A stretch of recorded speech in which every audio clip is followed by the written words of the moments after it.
recording this, so we will share either the recorded or the live one. Oh, if they're saying it's good then. Okay. Perfect. Thank you all very much for joining us. My name is Hadi Fariborzi, and I'm Piers Steele. yeah, and we are, as some of you know, or many of you know, we are the co-founders of HubMeta, a platform that started to support our own research. How long have we been doing this together? Yeah, so again, I shared a little bit of that story on my LinkedIn. It was really 8 years ago. Like, I mean, of course, But you also took my class. I took your class. So it's been over 10 years. 2014. So, and the paper that I started in your class just got accepted. Good journal, though. Well, yeah, but it's a good segue, because meta-analysis, to do a good one and a comprehensive one, is become pretty much too hard. The topics are too big and they keep growing, but our tools stay pretty much the same. I mean, I can't tell you how many people are still doing meta-analysis using Excel of all things. Now, I can't complain too much, but that's the way I was doing it 20 years ago. Right. Yeah. So it started from, like, you know, for the course that I had with Piers, I had like 50 papers included, which still we could do with Excel. It's not, that difficult. Then a little bit more forward, when I wanted to submit to a conference, I brought it up to like 80. More painful, but almost it became too difficult to do any analysis because I had too many variables. And then comes the day of my dissertation, I had to bring it up to 110, I guess, like 2018. So, and as you also expand not only the number of papers, but a lot of places now want to have the full correlation matrix. So instead of grabbing one correlate from a paper, which was, basically how meta-analysis started, this with that, what's the summary? Now we're doing the entire correlation matrix. So not only is it 10 times the number of studies, it's 10 times the effects or more within the studies. So we're seeing several orders of magnitude increase. So what I did was, like with 120, it became almost unmanageable. So I started a small version to organize everything. I hired a programmer to help me create an organizer so that I don't have to rely on Excel. And it worked very well. I did get my PhD, so I was fine. But then when we submitted and, the first round rejections and all, it kept, like, my data kept becoming bigger and bigger, 160.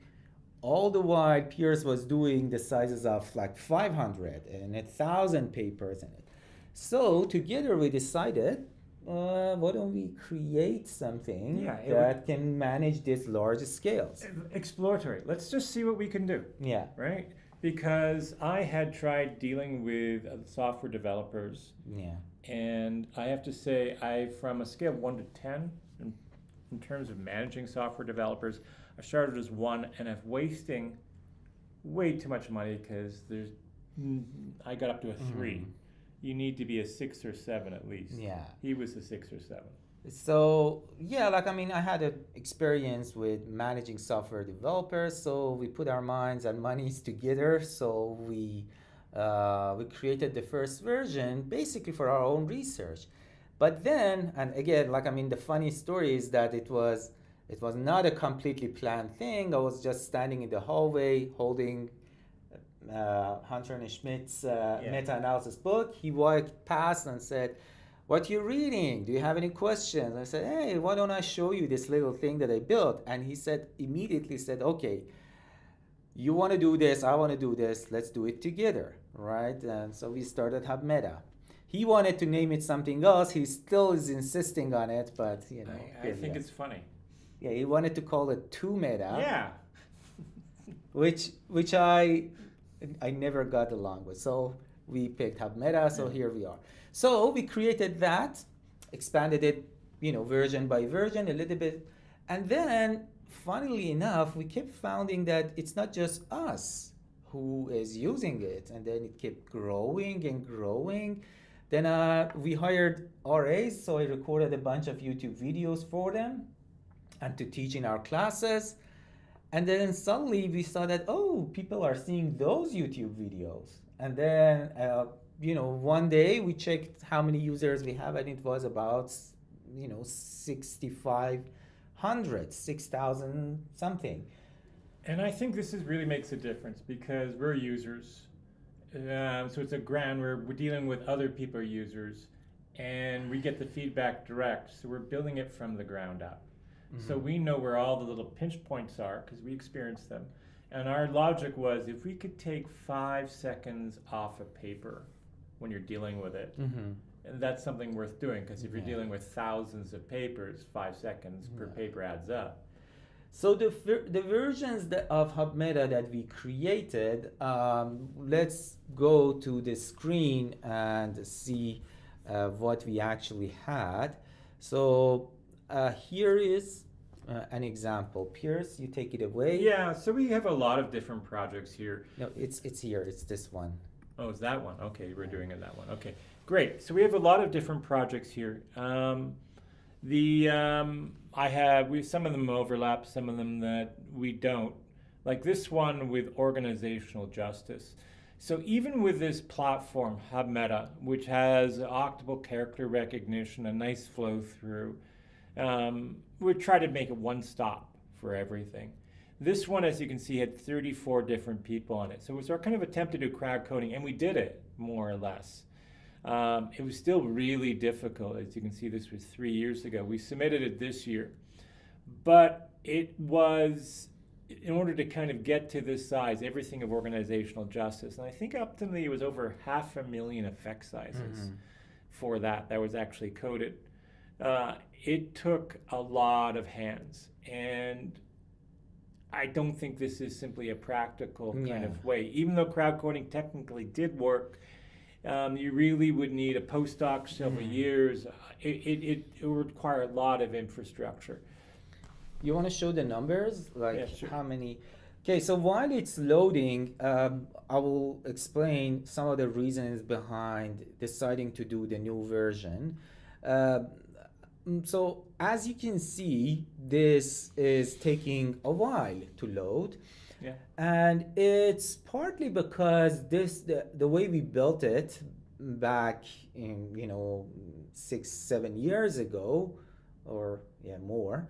It was perfect. It was awesome. It worked very well for the sizes of like 100 projects and let's say 50 users on the platform, but it couldn't catch up with the 6,000 plus users and the crazy sizes of projects like this one, for example. Like walk us through the numbers here. Well, it kind of starts off with a lot, right? Because you might see, for example, when we import articles, let me see, click on that.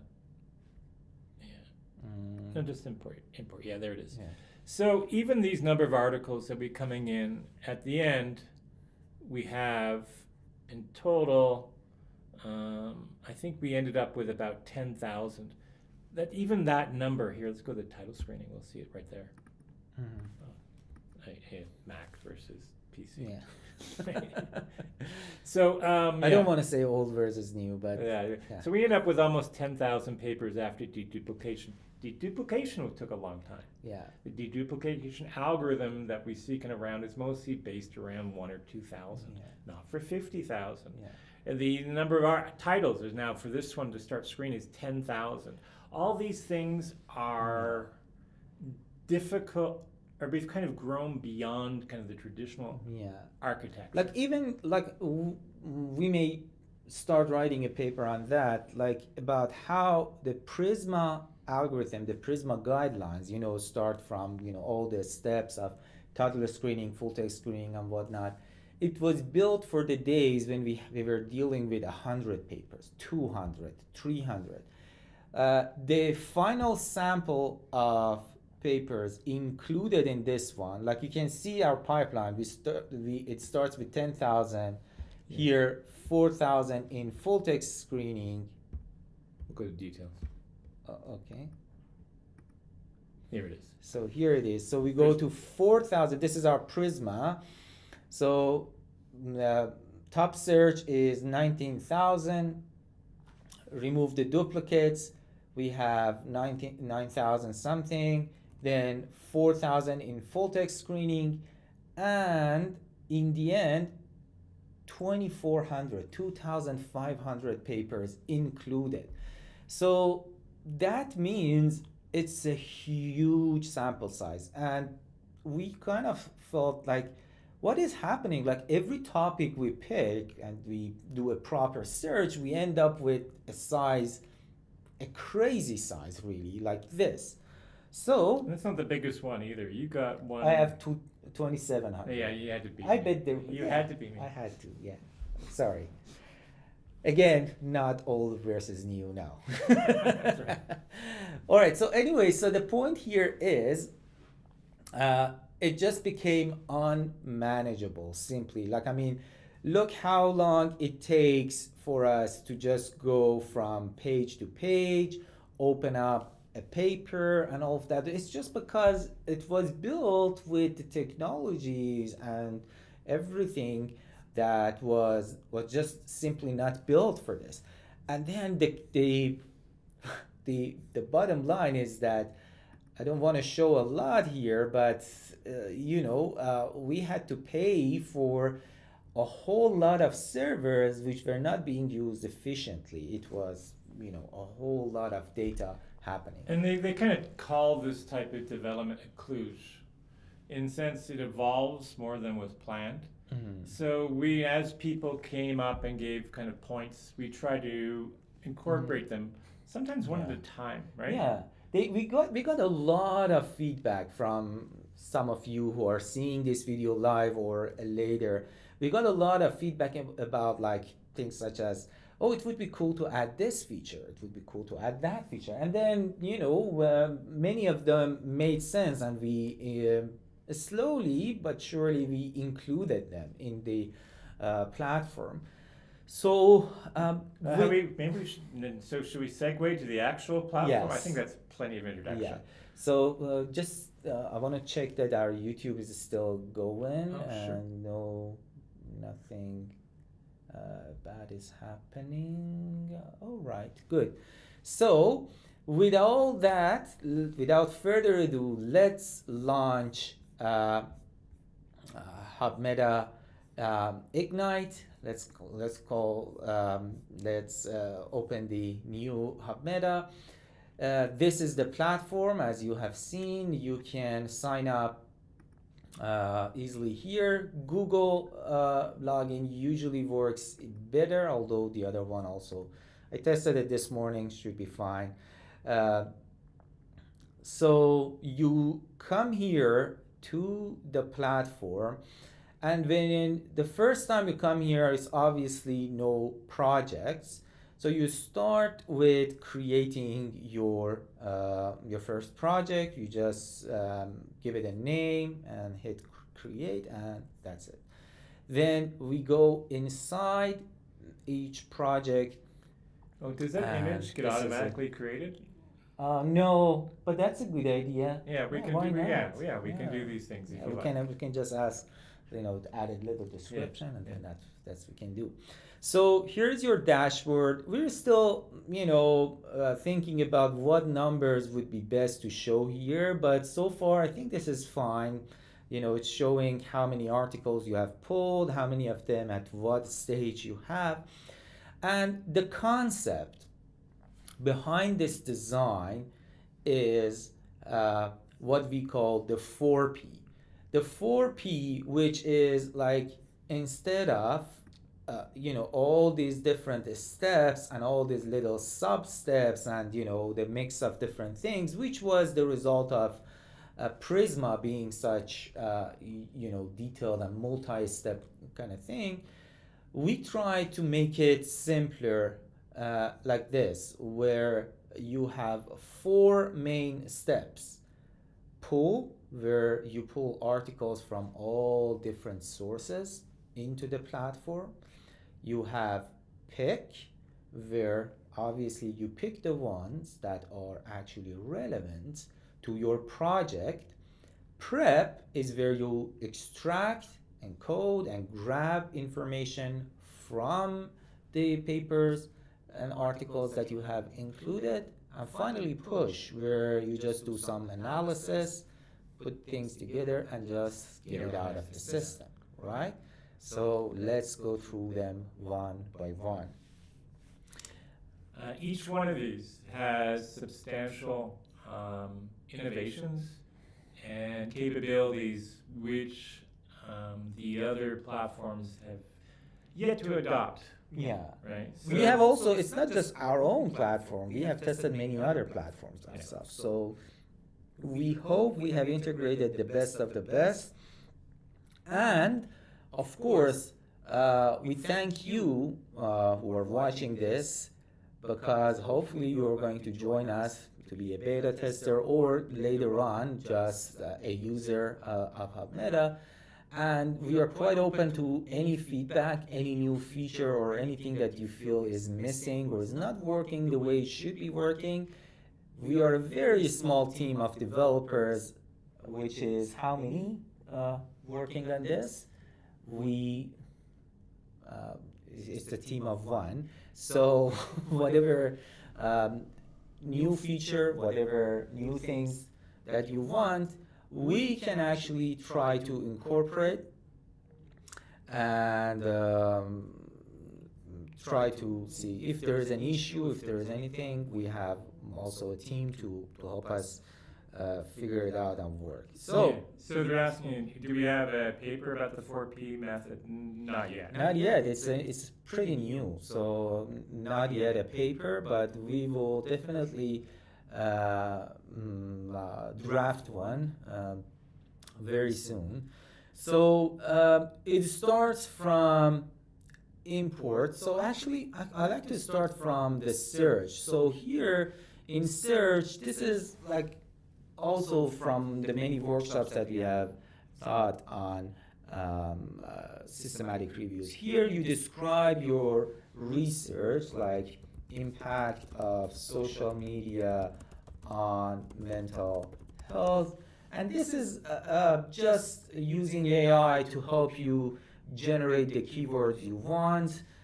You can go back and edit all of this and then change it. But basically, it gives you two blocks of keywords. So one is about social media use, the other one is about mental health. So if once you're happy with this set of keywords, you continue to database selection. And this is just a quick and easy way to get the search terms for those, the search syntax for those different platforms. Like Scopus, this is how you would search. Web of Science, this is your code. ABI Inform this is your code.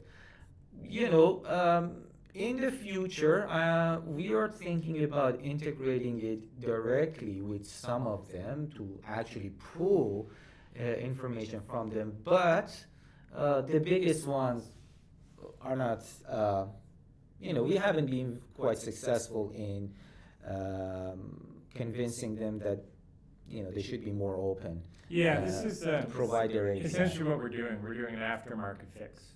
So ideally, we wouldn't have to go through all these steps. If the academic databases were properly contextualized and formatted and everything, but they're not, and they haven't been for a long time, despite having that capability. So we have to assume that's going to continue.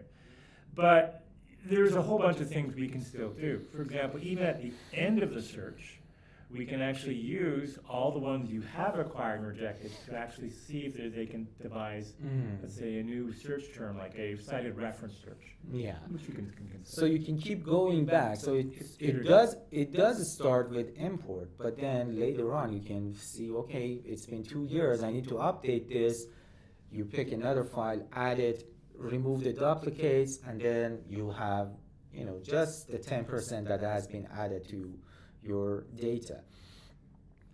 So once we do the search and we grab our files, usually all platforms provide you with file types like RIS and bibtext and so on. So these are just libraries of articles.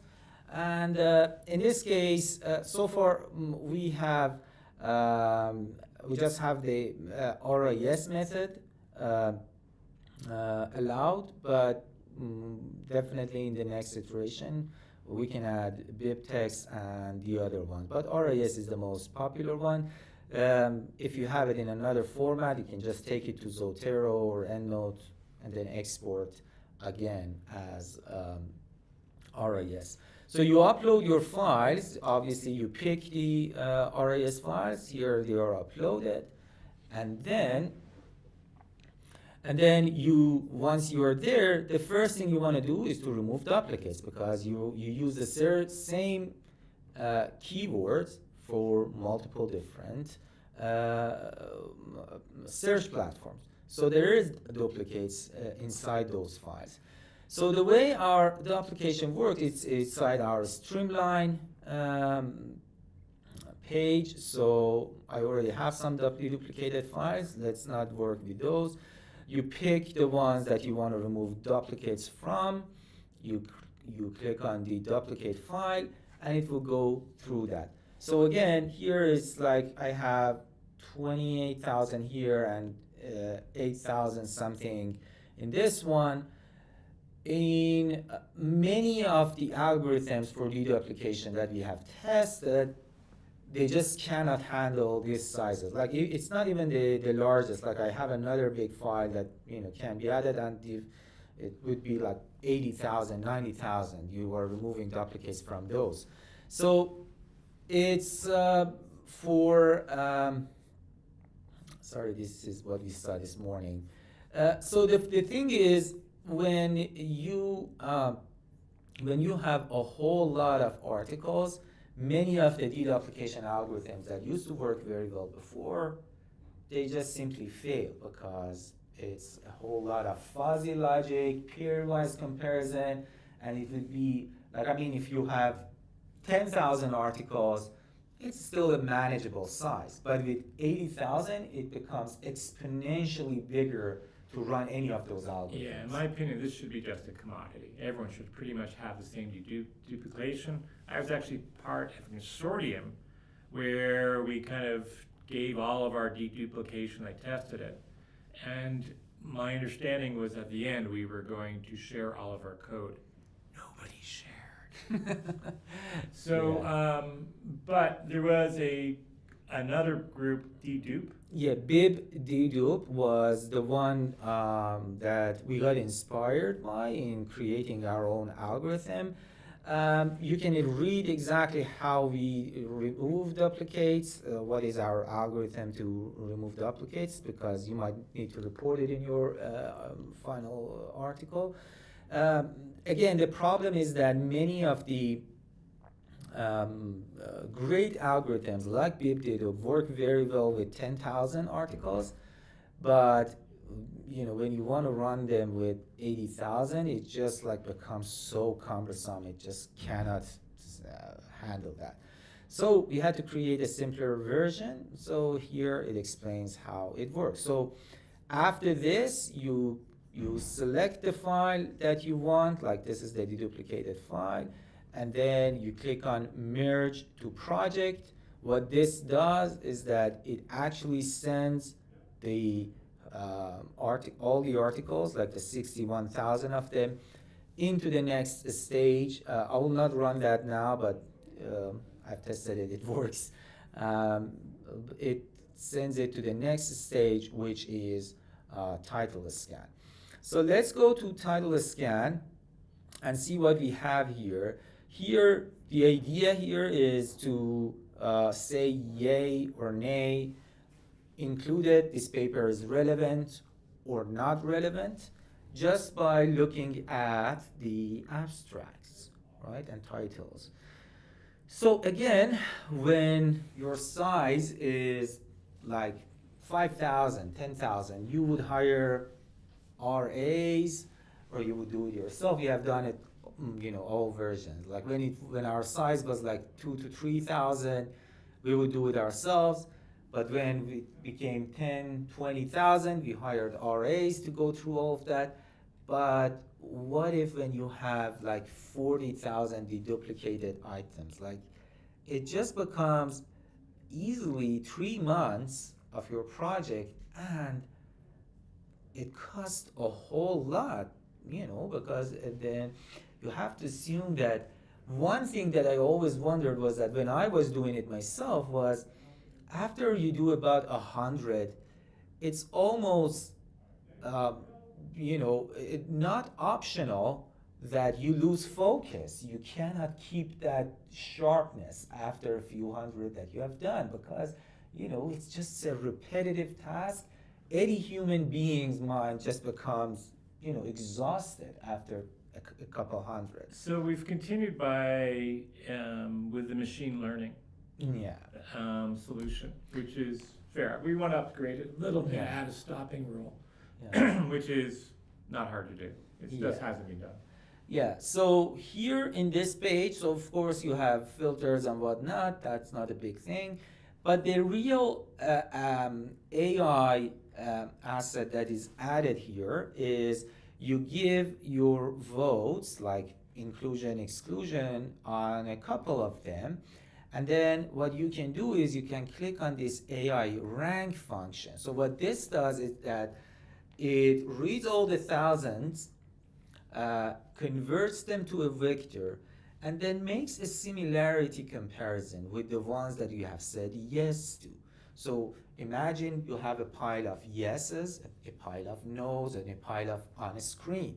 So it basically goes through all the unscreened ones and computes the similarity to the ones that are in the yes pile, and then rank orders them based on that. So it takes a while because it's of course 40,000 articles, but essentially once it's done, you will have a re-ranked item. So how you would use this is you would keep adding a few votes, then re-ranking, and then after it is re-ranked, you just keep adding more and more. So what the idea is that the more similar ones become ranked higher. So while we were talking, it finished. So the more similar ones to the pack that you said yes to become higher. You say, then you analyze this, say yes or no to a few more of them, and then you run AI rank again, like after every like 50 or 100. So you do this enough times, all the relevant ones come up, all the junk goes down. And eventually when you've had, let's say, 50 rejects, or you apply a stopping rule, stopping rule is not hard to apply. It just would say, how many articles are you allowed to not code to basically say, don't have to do the last half or last 2/3. And you said, well, you're missing articles. Yes and no. The no part is it allows you to have a greater aperture of articles at the start, and that more than compensates for the actual missing, let's say, 5. Yeah. However, depends on your topic size. If you don't have a lot of articles and you have time and you want to get every last one of them, got to catch them all, then you might want to go through. It's a personal thing, but this is information, but it's very much accepted. So because we have to balance the screening with the amount of aperture we allow, and this allows a better balance. So this is this is one way, this is one first step. Another step that we just developed because of the power of large language models is what we call assist, which I will show you now, and then the other 2 steps, which includes full text screening.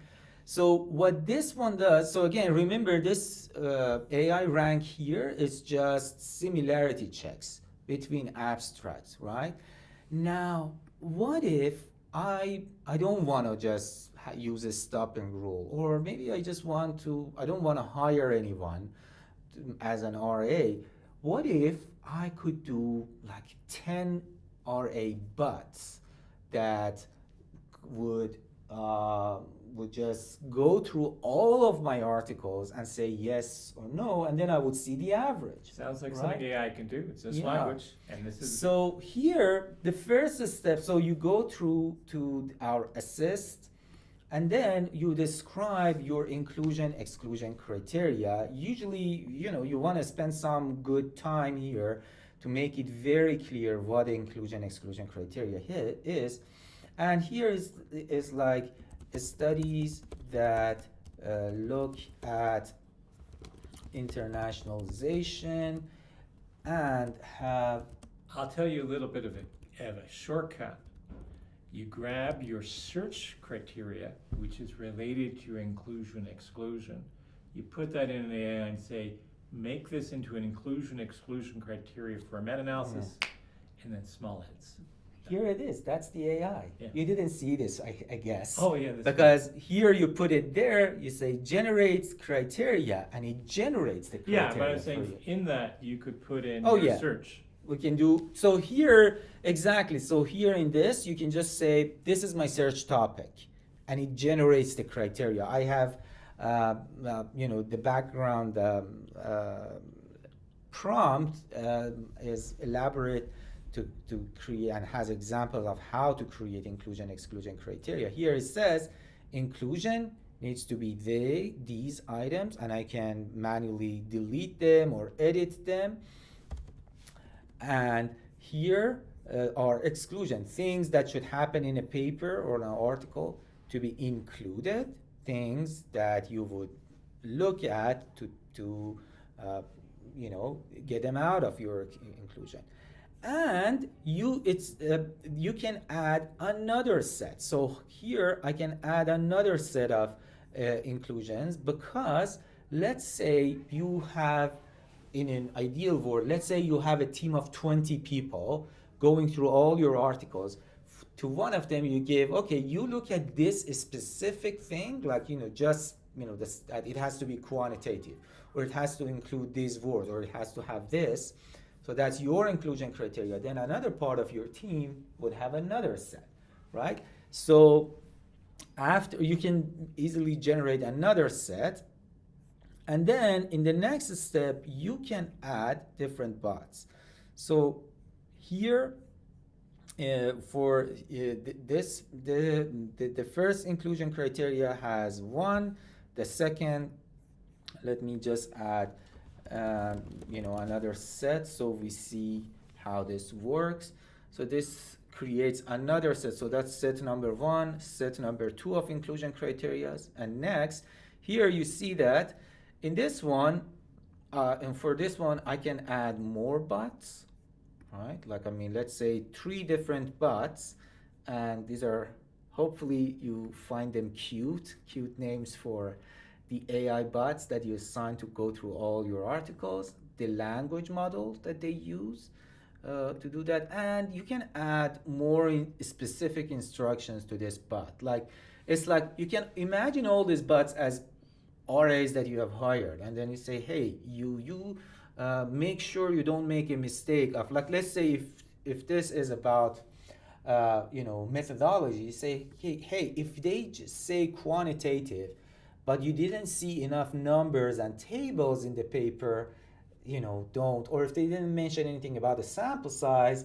maybe, err on the side of not including. Again, that's why we definitely recommend taking iterative steps. Yeah. So go back, check it over, sample it, make sure it's giving what you want, fine tune it, and then done. But overall, we're changing it from 3 months to 3 hours. Yeah. Right. Because then the next step is really, you just click on next, and here it says, okay, which one do you want? You want deep scan, which is our full text, or you want the title scan? And then you have assigned the bots. It says, okay, you have 4 bots, 2 criteria sets, and this many papers. Well, title and abstract. Title and abstract. Yeah. For deep scan, it's like, I didn't add a lot of papers yet, so it's 3 papers. But whatever you have in your full text screening, basically, it can go through the whole full text, like the whole PDF of And that. this is where Prisma breaks down entirely, because it's based around human limitations. So because it's human limitations, title abstract, that's something small, short, and you can deal with when you have 5 or 6,000 papers. However, AI doesn't have that limitation. So why don't you give it the entire paper, right? That is a better, I mean, we did actually an earlier study on this, and you show, of course, the more information you give it, the better the response. So why limit the information just to full text? Because AI can handle that. Like, I mean, the new AIs, all of them have context windows of above 400,000 characters, which is more than enough for one paper, for one academic papers. Usually academic papers are anything between 10,000 to 50,000 characters. No, words, which is around 300,000 characters. Okay. So, but 400,000 tokens is a lot more than this. So, for the as you can see, as when you choose to use these things, the ultimately the costs are going to be a little bit more for this. So we can't. We have been bankrolling the servers and everything else since forever. This will be a win-win. Your total cost will go way down, but depending upon how much AI you want to use, there will be a small cost, but not for beta users. Yeah. So for beta users, we are keeping it free for now, but hopefully we will get enough good feedback from you guys, helping us make sure that everything works for you. So let's go faster. So the other aspect is, inside PIC is fetch. Here is our big challenge with downloading PDFs. Here we have a couple different things. One is find PDFs, which uses an algorithm very similar to what Zotero does to find PDFs, and it searches different libraries, and depending on the day, the publisher's website sometimes allow download, sometimes they don't. Like today is obviously a bad day for them. Yeah, it depends upon whether your IP address and all the rest of it. Yeah. We are going to, as we did with the previous HubMeta, integrate it with Zotero. So if you already downloaded articles previously, we can integrate. So here is another thing you can do is, so you export as RIS. You can just take these files that you have in this page as an RIS, then import them into your EndNote, your Zotero, or wherever else you grab full text automatically. To grab the full text and then come and paste the whole PDFs over here. That feature of batch uploading PDFs is on our next to-do list. Deep scan is just the same thing, just with full text. So you have the full text here. So one thing I wanted to show you is that you want to make sure that when you want to run the full text screening, is that after you have fetched, after you have uploaded there, one thing you can do is click on this item, which is batch markdown. So what is markdown? It's basically an OCR, optical character recognition, exactly converting your PDFs into text. So this makes it a whole lot easier for AI to grab information from it and to make a decision about inclusion or exclusion. And we've tried this, I think, every year for like 8 years. Yeah. When do you think it was finally got there? 3 months ago, 4 months ago, which they introduced something very good that could actually read PDFs, academic papers, very well. So here it opens the PDF and you can read it, make your decision based on that. You can add highlights, add notes or whatnot, just simple PDF reading stuff. But again, for Markdown, it shows all the PDFs that you have and you do not have a Markdown for. So you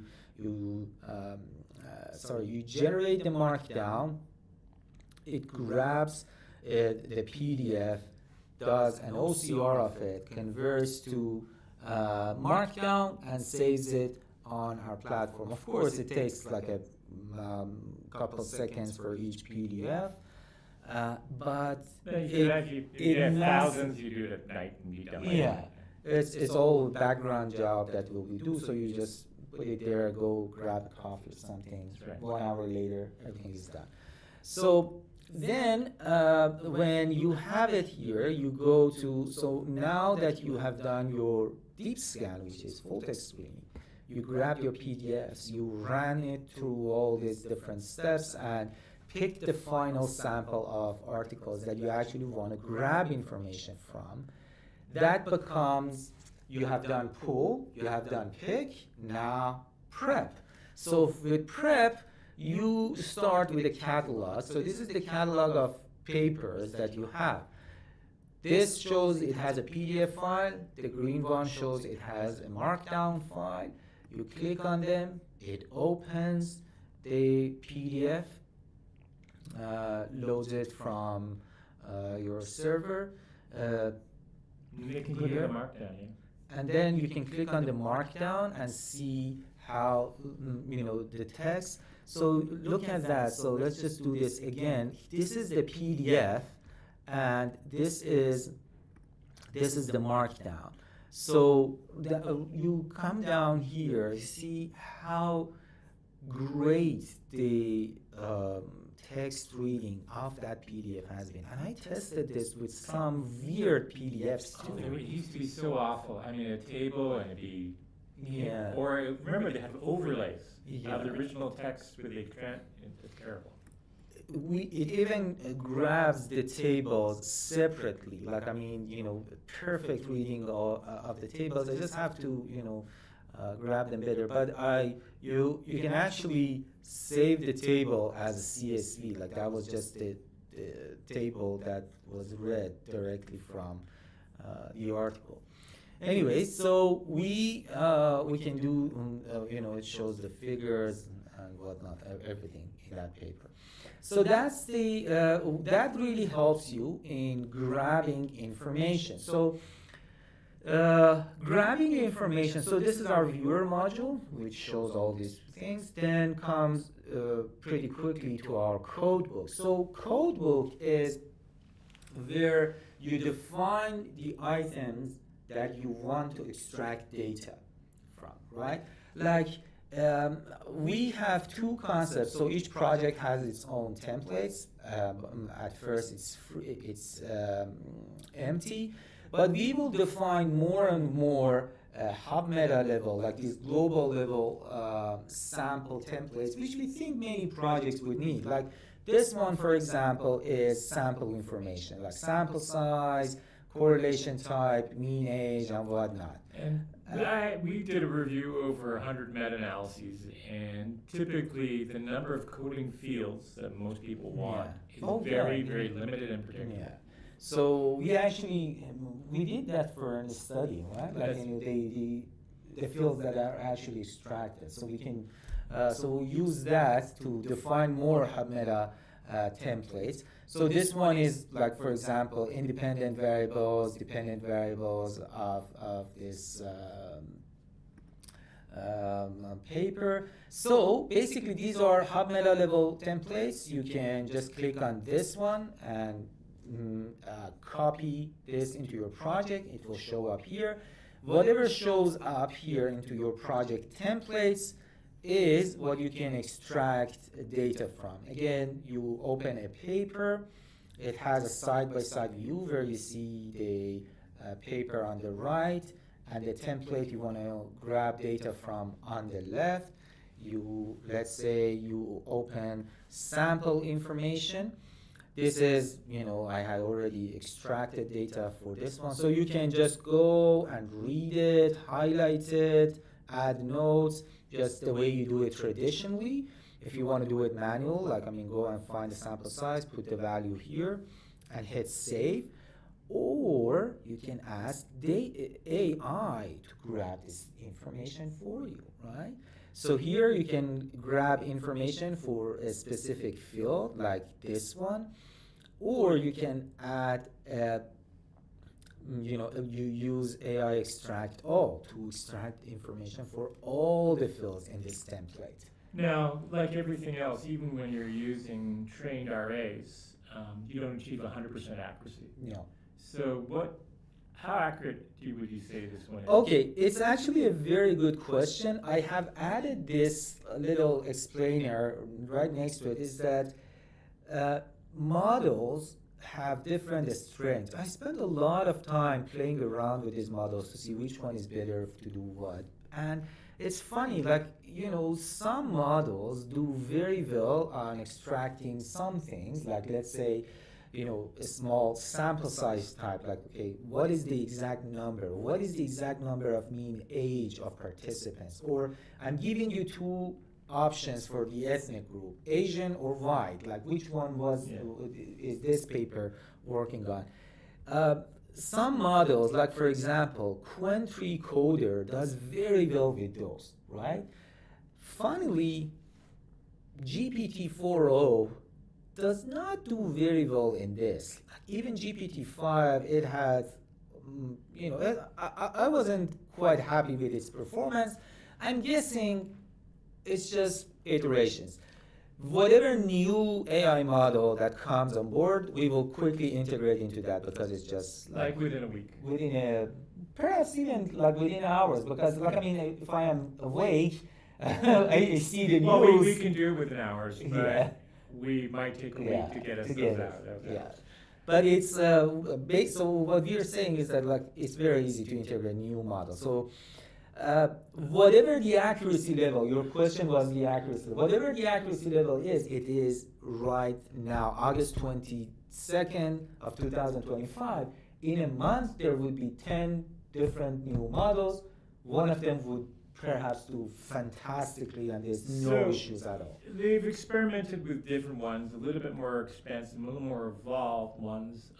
It was published in June 15th this year. That's how fast it's happening.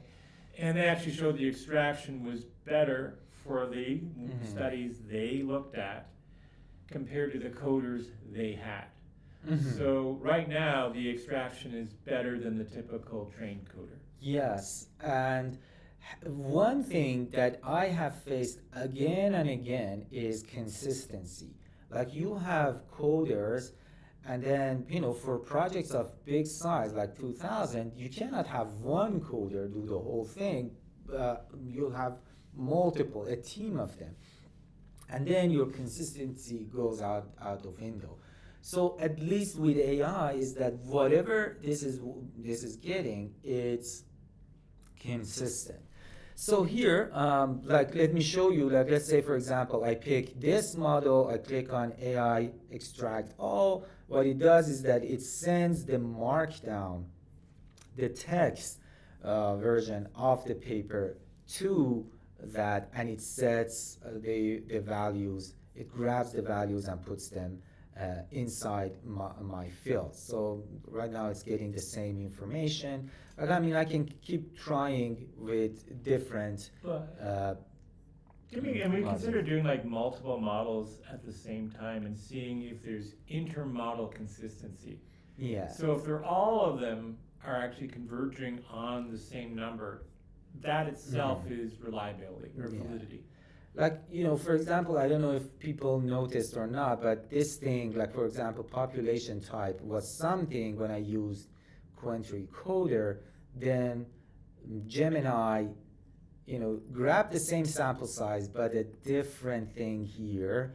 So which shows that there could be inconsistency. It still needs human intervention. But think of it like this, as the researcher, yes, it is our responsibility to check all of this. We have to go in and see what's the data. But a fraction of the time, friction, disappointment that managing a huge large team would cause. Yeah, I'm thinking that you can even have post analyses that once you get the raw one, saying, okay, now when you have these, sort them into specific categories, which will make it easier for analysis. So there's a lot we can do. Yeah. And then finally, this one is kind of like a magic wand, which is the AI extract, which is after you did a few papers and you know what model does better with what template for extraction, you come here and say, okay, I feel lucky, I want to do the whole batch. So you go get started, you click on your sample, go there, pick the model that you want. Sorry, did I say sample? I meant your template. You pick your template for extraction. So here I want that sample information. Remember, we set them here in our codebook.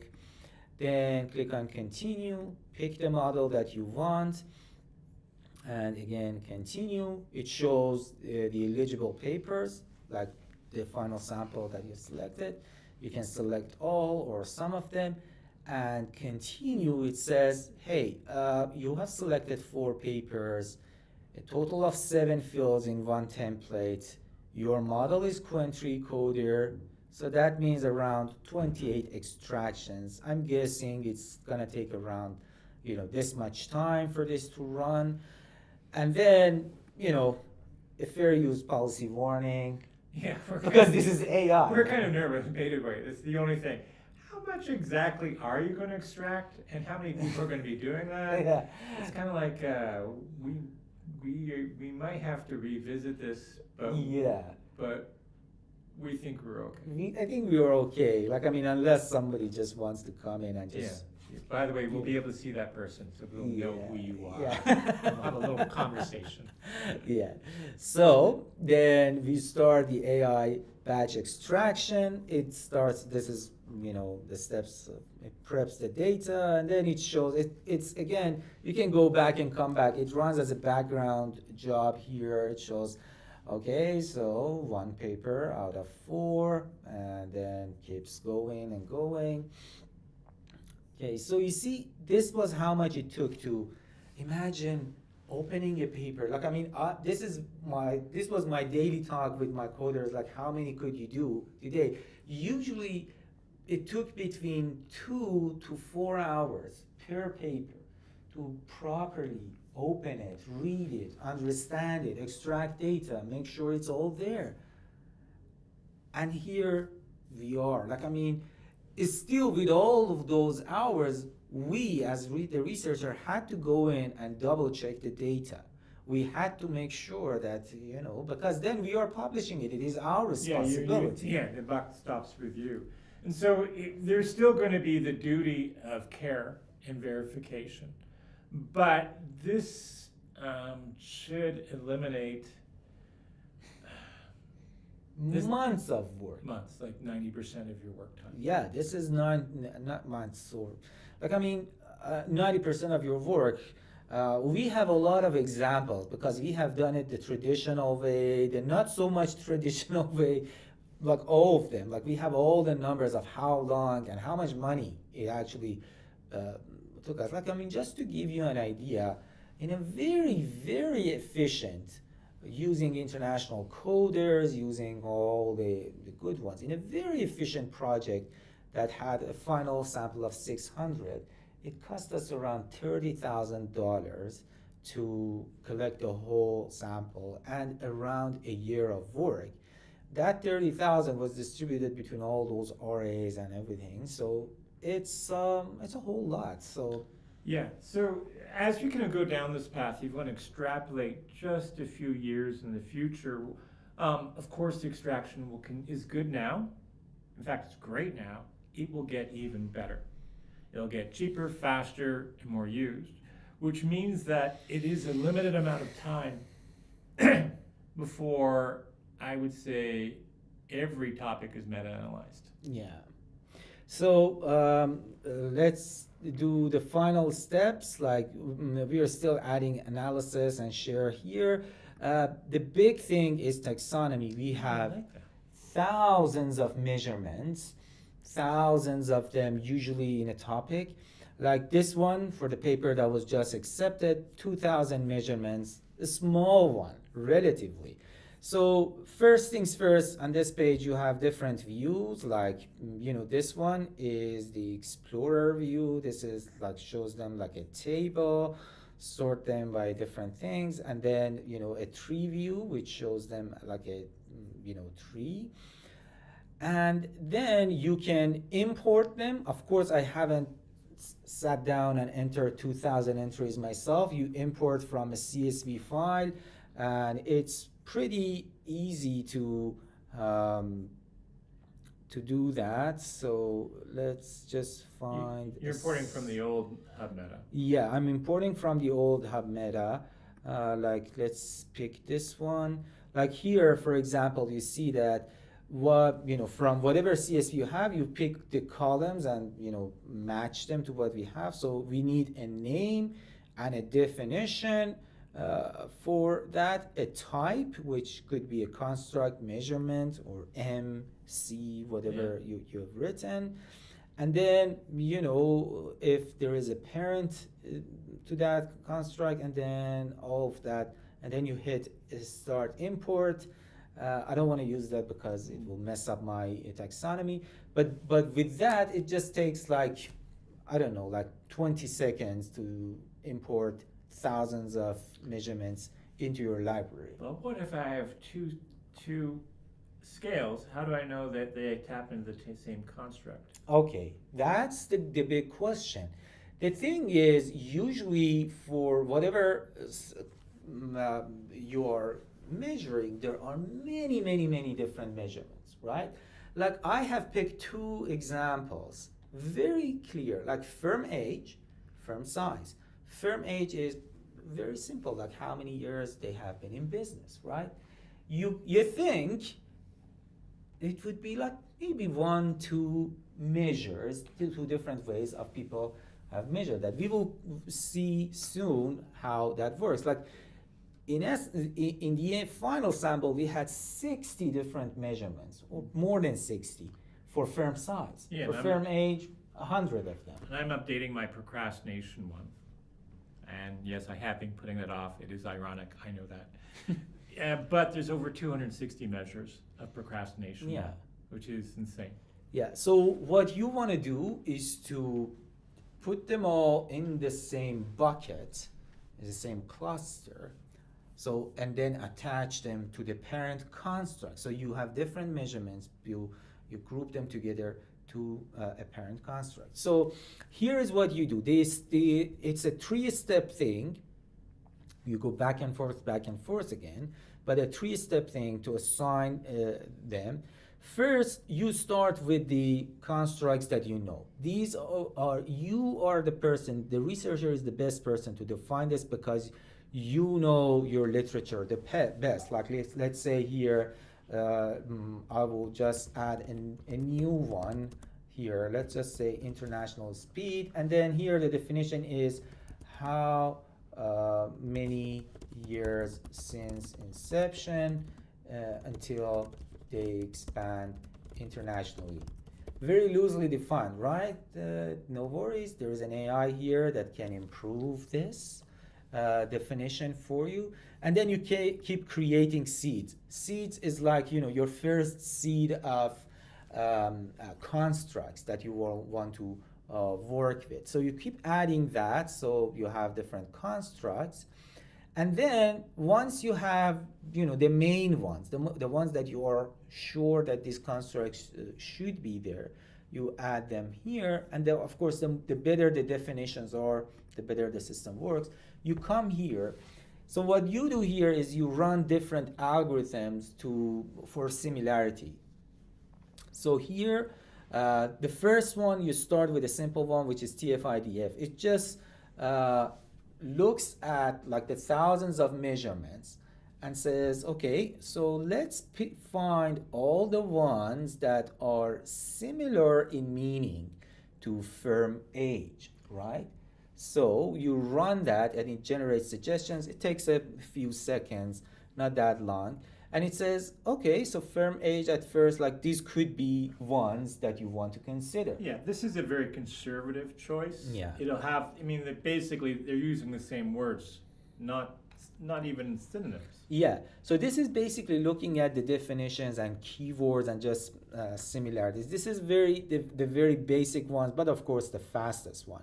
And you can play around with this confidence interval. If I bring it down and generate suggestions, it will bring more suggestions here, like, more loosely defined similarity. Now, you pick a few ones using this, and then the next step would be using AI embeddings. What this is that instead of just a pure, library-based conversion, it actually uses an OpenAI model to extract the meaning of these words, the measurements, their definitions, and then use that similarity comparison based on that. So it's a lot more powerful. It uses the power of an embedding model, similar to large language models,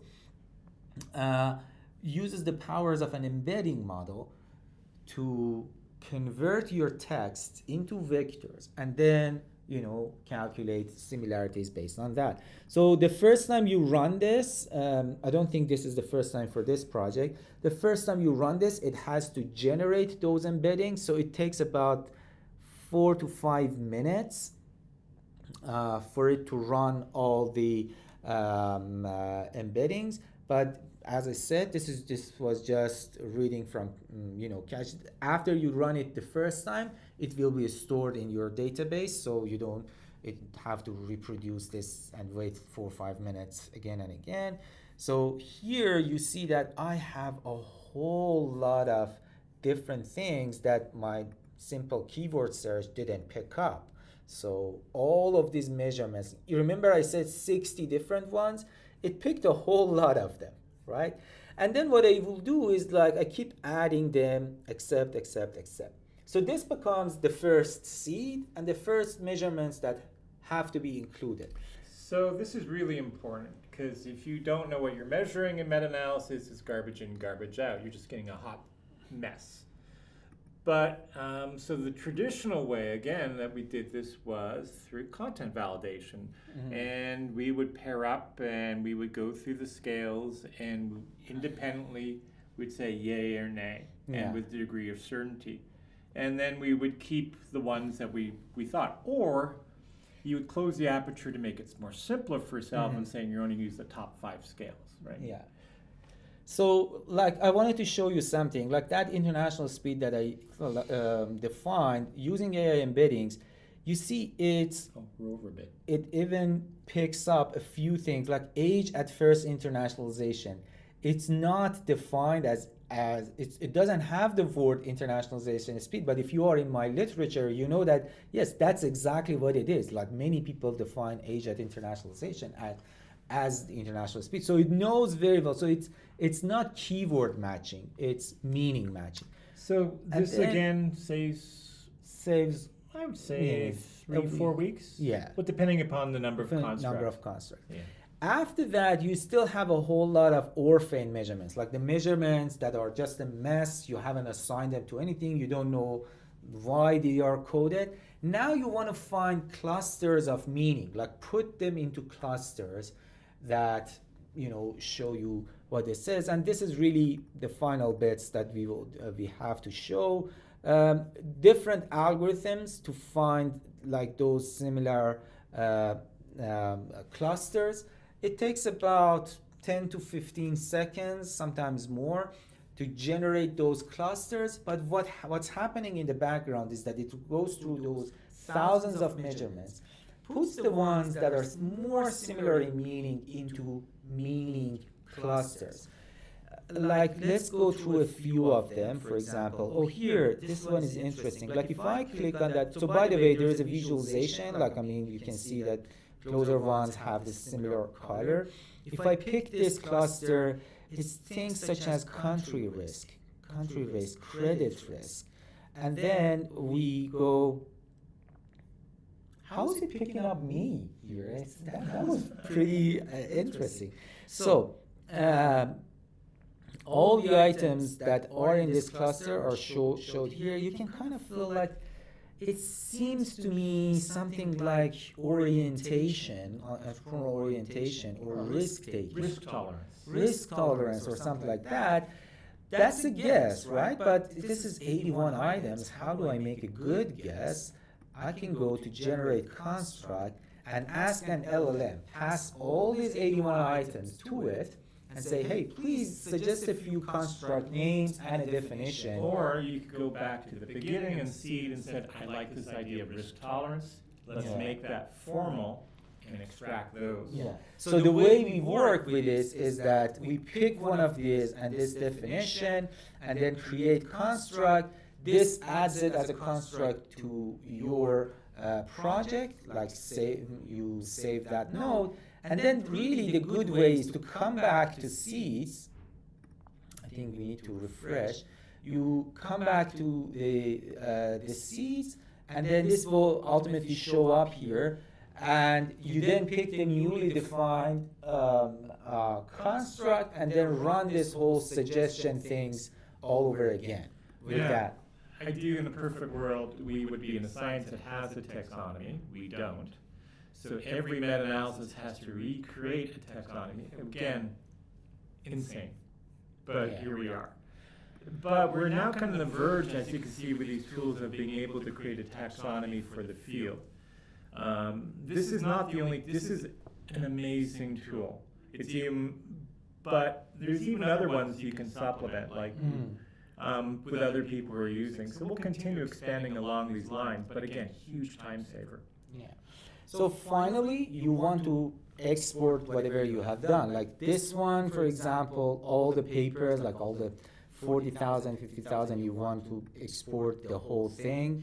It grabs the whole, CSV of 60,000 within seconds. Then, let's say you want the full text only, or the ones that you actually ended up including. You export the papers.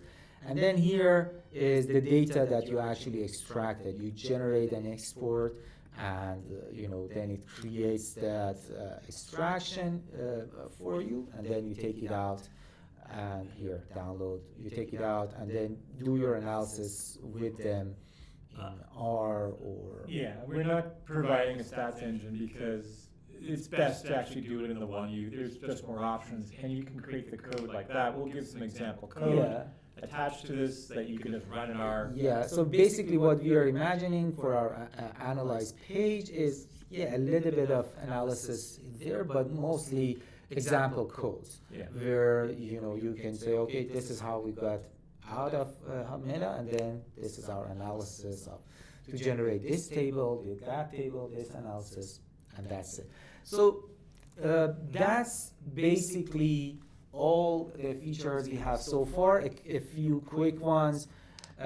In improvements, you have the opportunity to request something, a new feature, and then people can thumbs up something that other people have suggested, or you can report a bug here. You can always email us if you saw a bug in the platform, and we would be more than happy to fix that. We are counting on you to help us fix those bugs. Apologize for the echo. We had thought we'd fixed it. We tested it with everyone, and I don't know why it came back again. Yeah, so hopefully in the recorded version, we don't have this issue.